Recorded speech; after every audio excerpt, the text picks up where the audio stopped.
Maganda umaga sa inyong lahat. Good morning, everybody. It's early morning in the Philippines. This video today is going to be about command line pipes in Linux. It's a useful subject, even if you're not a command line user. It's going to be a little cool today here in the Philippines. It's windy. I have a feeling we're going to get some rain here, so dogs may not get out this morning. We'll see what happens, but anyway, like I said, this video is about pipes in the command line. So to cover that properly, I need to talk about redirects a little, even though that's the subject for another video. But anyway, let's get to it.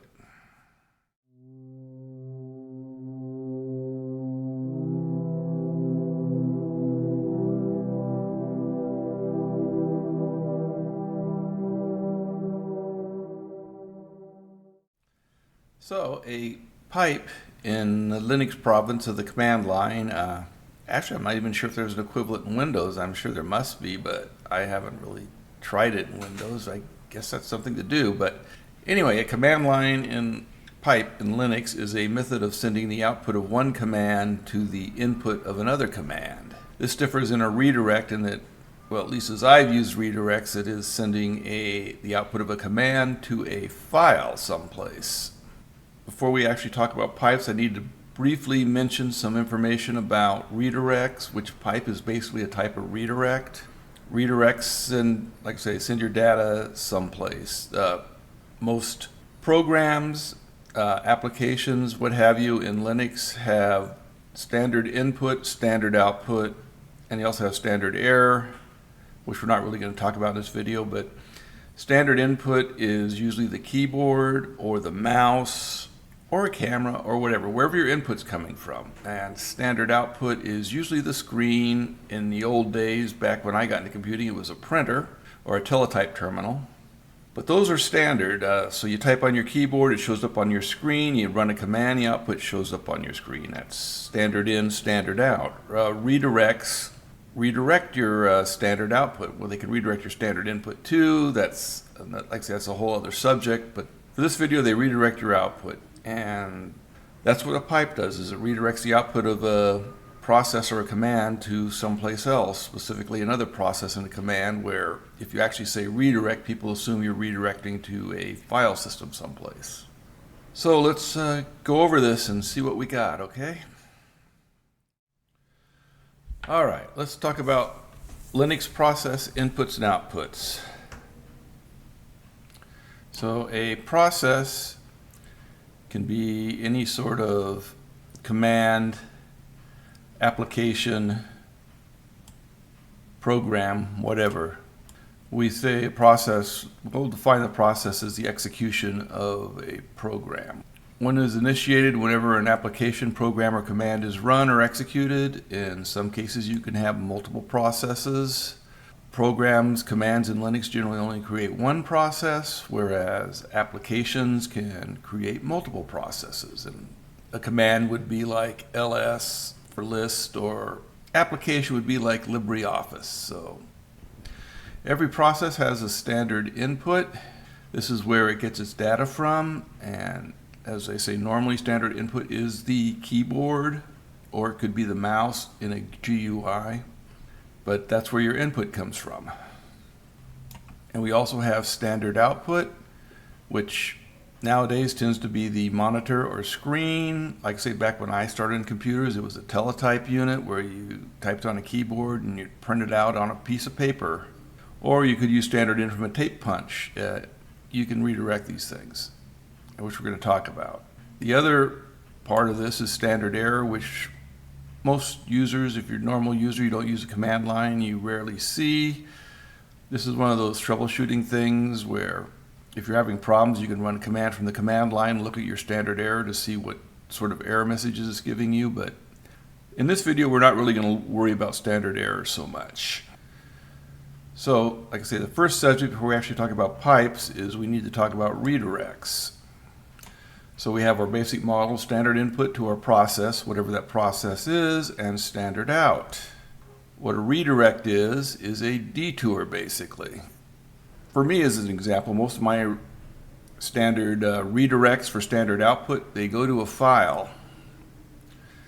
It detours it from going to the screen and sends it to a file on a drive someplace. And this will vary depending on people and what they're doing, but for me, yeah, this is the general use case. And like I say, you can redirect standard in, standard out. There's some common symbology that's used. For example, the greater than right will create or overwrite a file. If a file exists, it'll overwrite. If it doesn't, it'll create it and put the output there. The double right greater than will append if the file exists or create it if it doesn't exist. As I said, doing a whole thing on standard in, standard out, and redirect is probably the subject of another video, but this is basically the groundwork for pipes. So the difference between a pipe and a redirect: a pipe allows communication between two processes. It redirects the standard out of one process to the standard in of another process, creating a communications channel, a temporary communications channel. So it's possible to chain multiple processes together to achieve specific results. Otherwise, you'd be running one process, saving the results, and using it for another input to another process. But we've got our standard model up here with the standard in, process, standard out. We've got our other process over here, same similar model, just a different process. And what we're going to do is we're going to create this pipe between them so that the standard out flows into the standard in of the second process. It may sound complicated, but actually it's pretty simple, as we'll see here in a moment. We're going to run through some examples. Okay, let's look at a few examples here to see what we're talking about, because that was probably a bit confusing. I know I sounded a little confused when I was saying it. So for example, here's a IPA, which will give us a lot of information about our network. It's just sitting there on screen. You might want to save this to look at later. So let's do a redirect to a file, and we'll call the file something related. Network sounds good. And you notice we didn't get any output because the output went to a file. And if we do a ls, we can see that file network.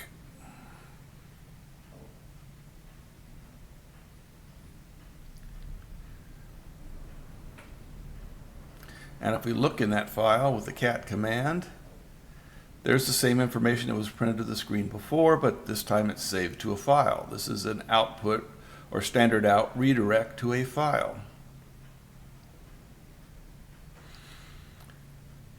Okay, next, let's use our system control, and we'll pipe this to the, we'll output our system control here. You can see there's a whole bunch of data.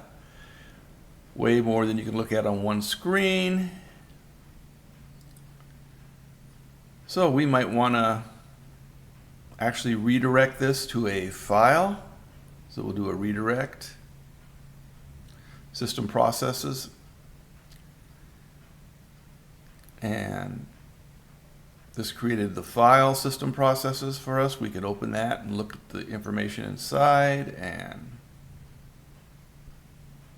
oh, that's interesting. I don't have less installed. Okay, I'll use more. Less and more are text viewers. Less has more features, more is smaller. Anyway, we can scroll through the file we created.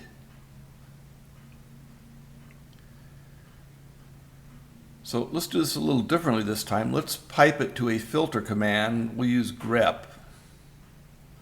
And we'll give us some keywords to filter on, because grep will filter each line and only output the lines that have our keyword in it.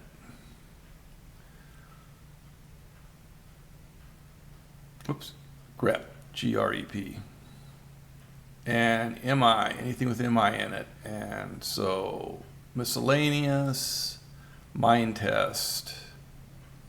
Like I say, anything with MI in it. Even permit has MI in it.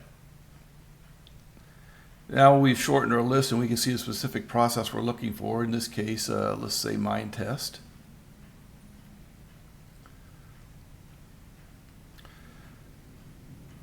Now we can do it again, and we'll use mine test or mine, and then we'll actually redirect this to a file. So now we're going to do a pipe, and then we're going to do a redirect. And this should give us a much smaller file output.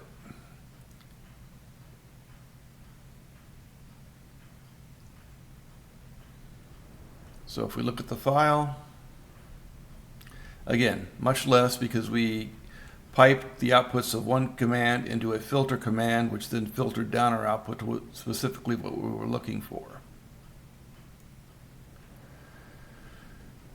This is really very useful, especially when you're looking for things in large directories. And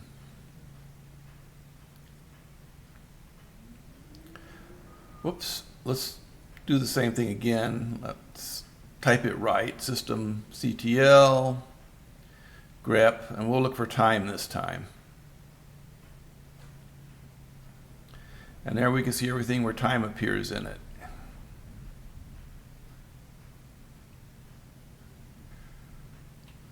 So I hope this gives you a little bit of an understanding of pipes and why they're different from redirects and how we can use them. I know I could do a whole video on grep, which is basically a filter command.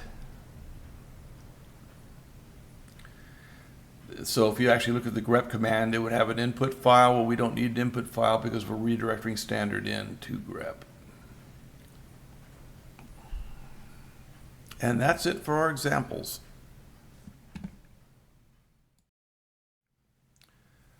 All right, that was it. This is a fairly short video. The subject's not complicated, but it is extremely useful.